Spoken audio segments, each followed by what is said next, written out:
My father passed away 5 years ago. The only thing I wanted from his estate was his vintage Omega watch. He wore it every day of his life.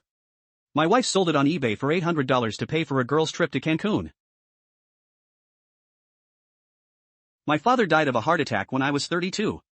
He was my hero. He worked 2 jobs my whole childhood to provide for us.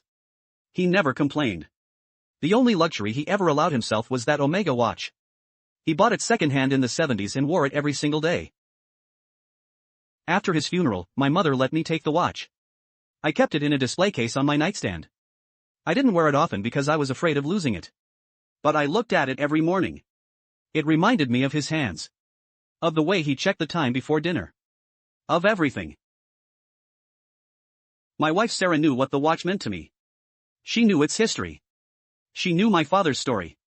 On our wedding day, I told her that watch was the most important physical object I owned. She nodded and said she understood. I believed her. One day I came home and the watch was gone.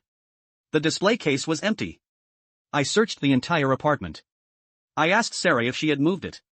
She avoided eye contact. She said she had sold it. I asked why. She said she needed money for a trip with her friends. I couldn't speak. I just stared at her. She said the trip was already paid for and she didn't want to cancel. She said she would buy me a new watch someday. I asked if she knew what she had done. She said I was overreacting.